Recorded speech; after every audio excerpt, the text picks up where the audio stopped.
Assalamualaikum warahmatullahi wabarakatuh. Selamat pagi. Perkenalkan, nama saya Wilda Isna Kartika, dosen PNS Program Studi Pendidikan Guru Pendidikan Anak Usia Dini di Universitas Mula Warman, Samarinda, Kalimantan Timur. Pada kesempatan kali ini, saya akan menyampaikan terkait mata kuliah yang saya ampu yang sesuai dengan bidang keahlian saya, yaitu mata kuliah Metode Pengembangan Fisik Motorik Anak Usia Dini.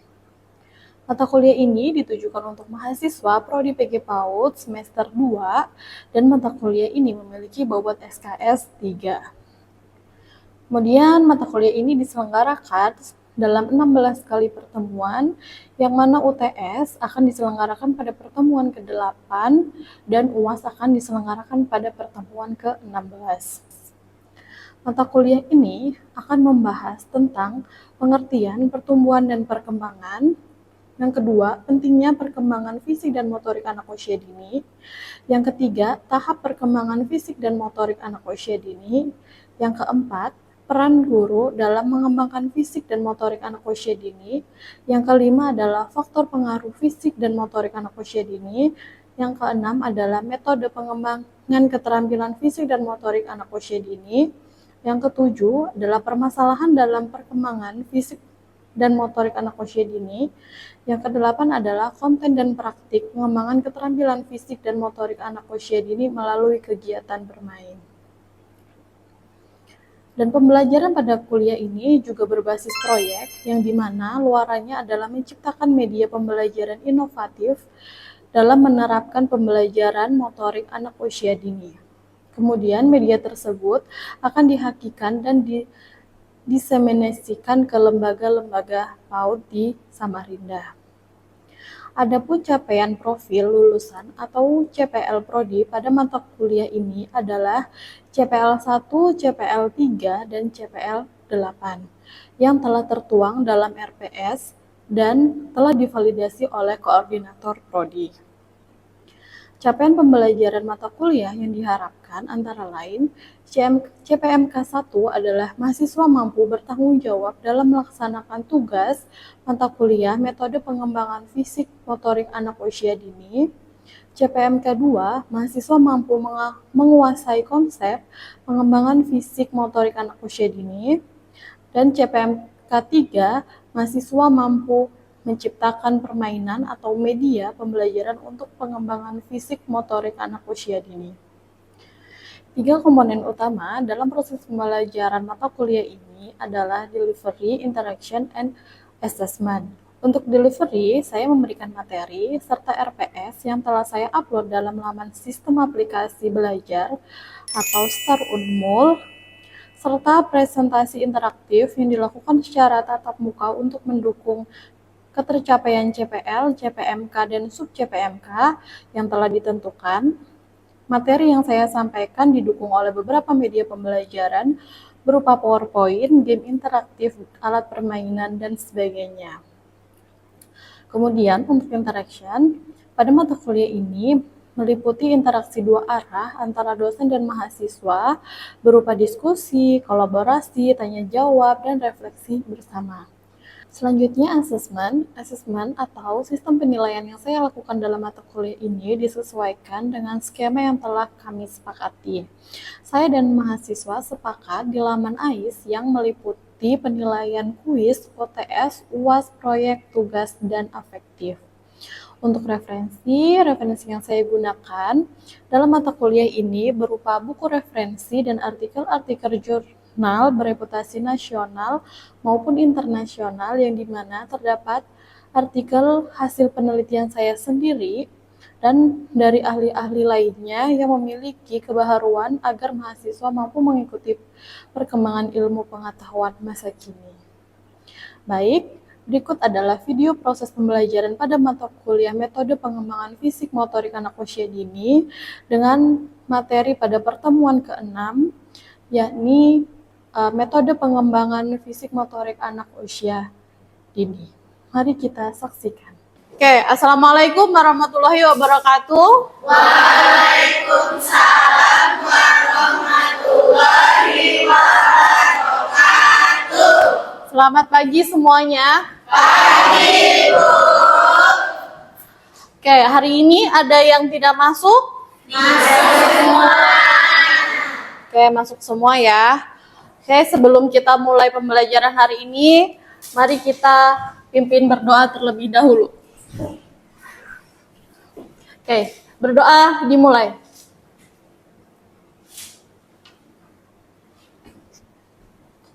Berdoa selesai.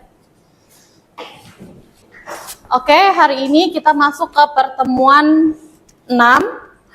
Ada yang masih ingat nggak di pertemuan kemarin kita membahas apa? Ibu, kemarin itu terakhir kita membahas tentang faktor yang memengaruhi fisik motorik, Ibu. Oke, kemarin kita sudah membahas tentang, tadi sudah disampaikan sama Tia, adalah faktor-faktor yang mempengaruhi perkembangan fisik motorik. Ada yang masih ingat apa aja faktor-faktornya? Saya, Ibu. Ya, silakan Nanda. Jadi faktor yang mempengaruhi itu yang pertama ada faktor internal, yang kedua ada faktor eksternal. Oke, terima kasih Nanda. Jadi tadi Nanda sudah sebutkan ada faktor internal dan eksternal. Selanjutnya, apa saja faktor eksternal dan internal untuk mempengaruhi fisik motorik anak? Bu, saya, Bu. Naila.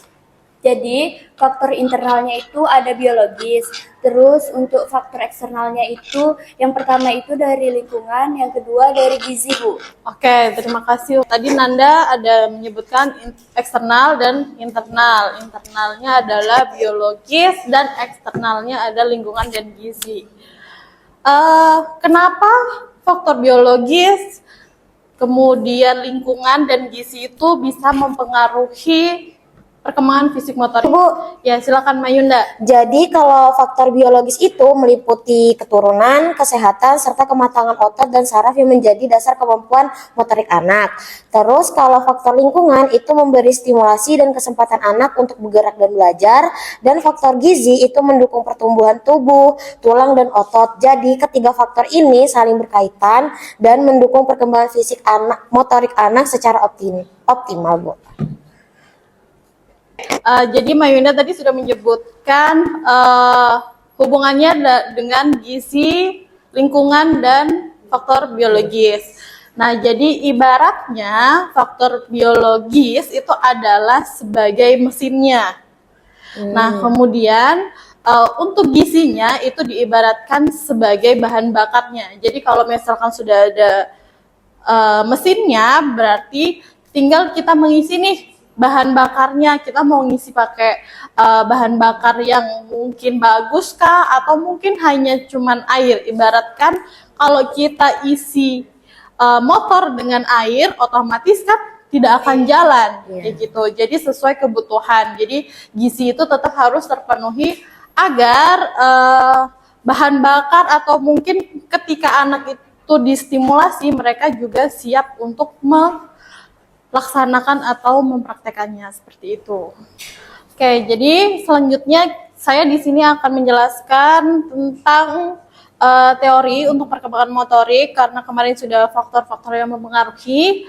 Jadi hari ini adalah tentang teori perkembangan motorik. Nah, sebelum masuk ke teori, kita harus tahu dulu ada prinsip dasar perkembangan motorik. Mungkin sudah pernah dengar tentang sefalokaudal dan proximodistal, dan ada umum ke khusus. Seperti itu. Ada yang masih ingat sefalokaudal apa? Saya, Bu. Ya, Alia. Jadi sefalokaudal itu perkembangan terjadi dari atas ke bawah. Kontrol kepala dan leher terjadi sebelum kontrol batang tubuh, tungkai, dan kaki. Oke, tadi Alia sudah menyampaikan pendapatnya tentang sefalokaudal, bahwa kontrol tubuh itu dimulai dari kepala atau dari atas menuju ke kaki dulu. Jadi kita ketahui bahwa memang usia anak baru lahir itu kan pertumbuhannya dari misalkan nih 0 sampai 1 tahun, dia harus bisa ngangkat kepala dulu, baru lanjut ke bagian tubuh yang semakin ke bawah, seperti itu. Jadi awalnya mungkin anak harus mengontrol kepalanya dulu, kekuatan kepala, habis itu nanti dia menggunakan kekuatan tangannya dan sebagainya, seperti itu. Jadi ada cephalocaudal. Oke, jadi yang kedua ada proximodistal.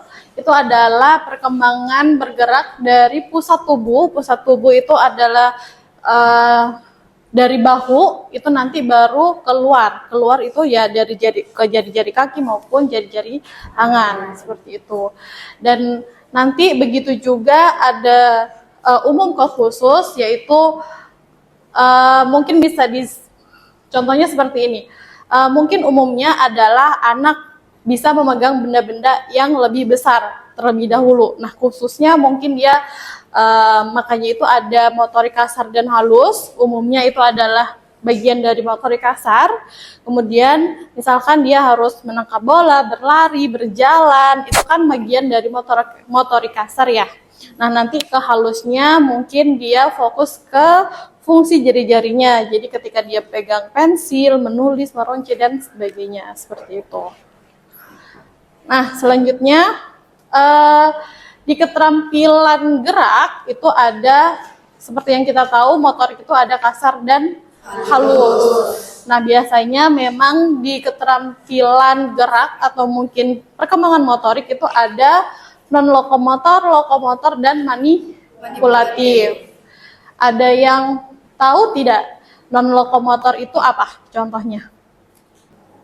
Saya Ibu. Ya, silakan Etrin. Jadi non-lokomotor itu berdiam di tempat atau melawan gravitasi, contohnya berdiri satu kaki dan menyeimbangkan tubuh. Oke, terima kasih. Jadi non-lokomotor itu adalah berdiam di tempat.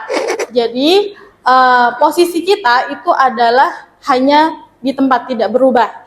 Sedangkan kalau lokomotor itu berpindah tempat. Jadi kayak misalkan nih, biasanya kita memberikan stimulasi ke anak untuk anak bisa ngangkat satu kaki, kayak gitu.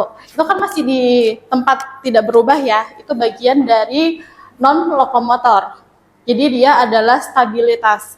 Terus kalau lokomotor itu mulai berlari, berjalan, pokoknya dia berpindah tempat. Nah, sedangkan untuk manipulatif itu adalah dia ada di tempat, tapi ada bagian badannya yang bergerak, seperti itu. Jadi di sini disebutkan menerima atau memberi gaya pada objek. Jadi mau melempar, menangkap, kemudian menendang atau menggiring bola, maunya masuk ke lokomotor. Tapi tergantung nanti menggiring bolanya dia sambil berjalan atau berlari atau tidak, seperti itu. Ada teori yang pertama itu adalah model jam pasir menurut Gala. Jadi di sini yang dimaksud jam pasir itu apa sih? Nah, di sini dijelaskan bahwa pasir itu bagian dari atau mungkin bisa dibilang itu adalah faktor keturunan kita atau dari faktor biologis kita.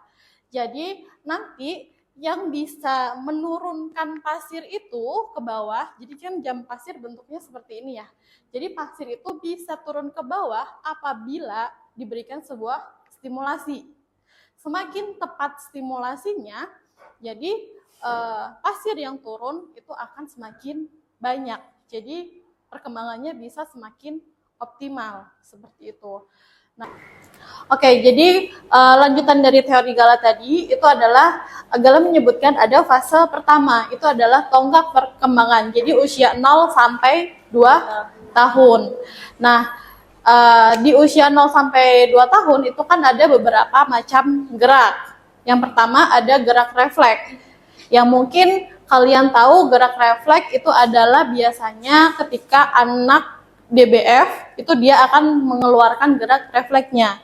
Jadi ketika DBF itu anak kan akan otomatis refleks menghisap. Jadi itu masuk ke dalam kategori gerak refleks. Kemudian jari kaki tiba-tiba merenggang saat telapak tangan atau telapaknya disentuh. Jadi otomatis ya, seperti kayak misalkan nih kalian tiba-tiba ketika jalan kalian jatuh, otomatis refleks kalian kan mungkin akan berbeda-beda. Ada yang mungkin teriak atau mungkin ada yang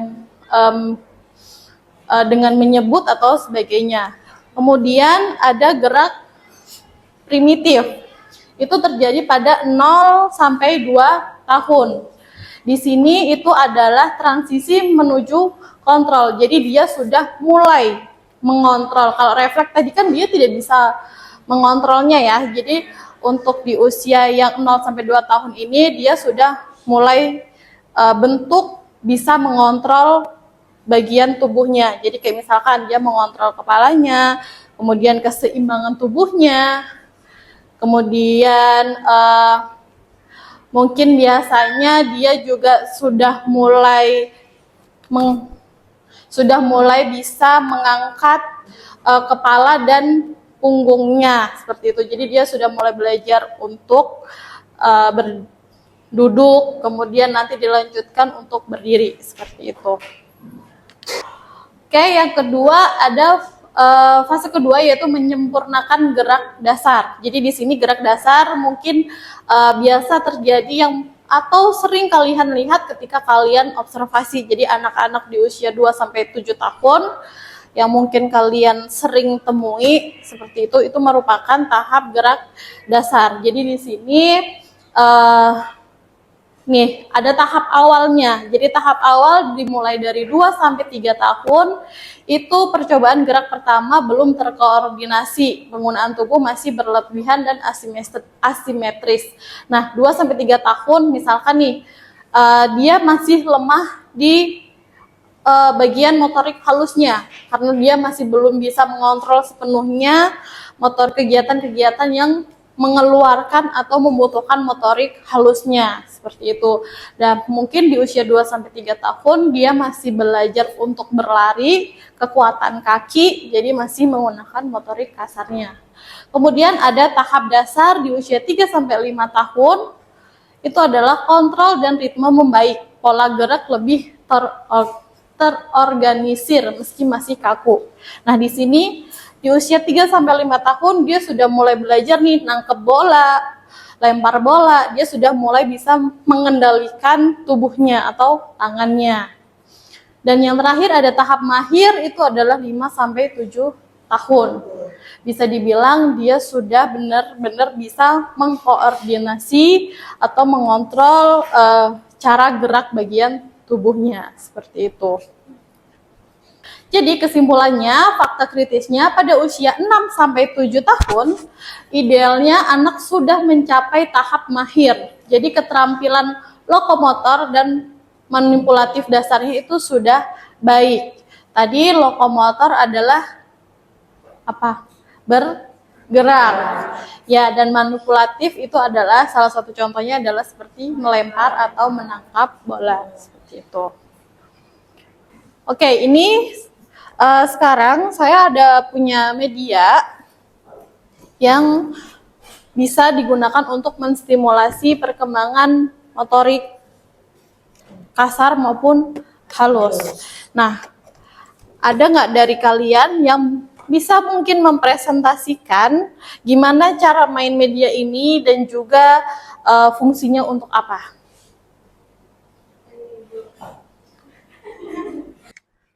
Saya Ibu. Oke, Miss V. Oke, jadi nanti ada salah satu yang mempraktekkan dan satu yang menjelaskan. Oke, silakan maju ke depan.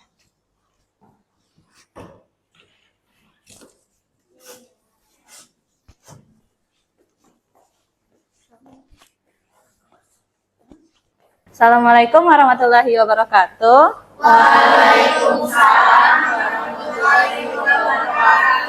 Baik, saya di sini akan mempresentasikan hasil media yang telah dibuat, yaitu media papan tangkap. Jadi di sini ada 2 permainan. Yang pertama ada permainan pinball. Yang kedua ada permainan tangkap gelang. Nah, jadi yang permainan pinball ini dapat menstimulasi motorik halus anak. Yang gelang juga dapat menstimulasi motorik halus anak. Dan cara bermainnya mungkin bisa salah satu teman ke depan. Jadi permainannya ini membutuhkan kerjasama. Jadi anak akan menangkap bola ini ke dalam truk.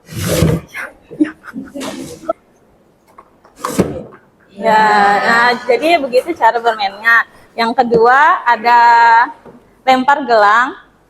Jadi anak melempar gelang ke dalam angka-angka ini yang dituju. Dan dia dapat gimana ya ngomongnya ya? Dapat menstimulasi koordinasi antara tangan dan mata sejauh mana anak bisa melemparnya.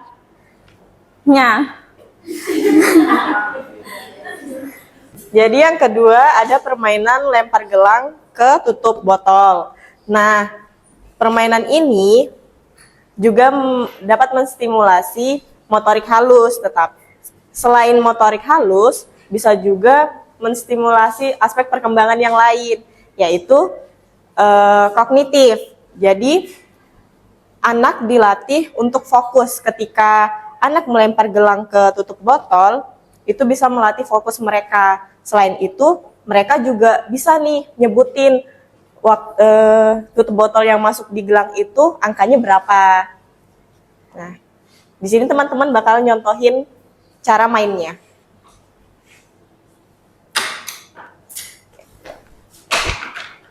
Lagi.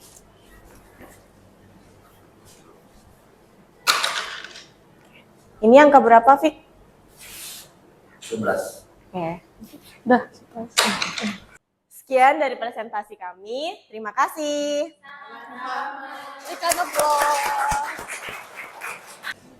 Oke, terima kasih untuk kelompok 3.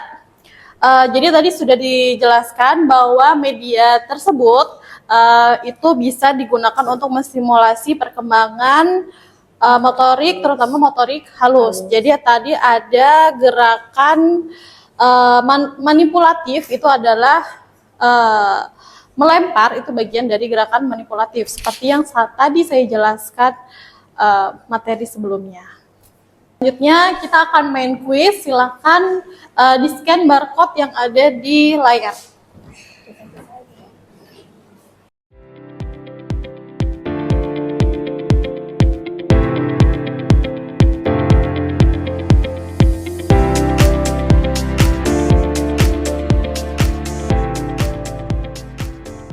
Oke, di sini sudah ada 10 orang yang skornya tertinggi. Jadi itu adalah jawaban yang benar ada 18, 17, dan 16. Jadi selamat untuk 10 anak yang namanya ada di sini.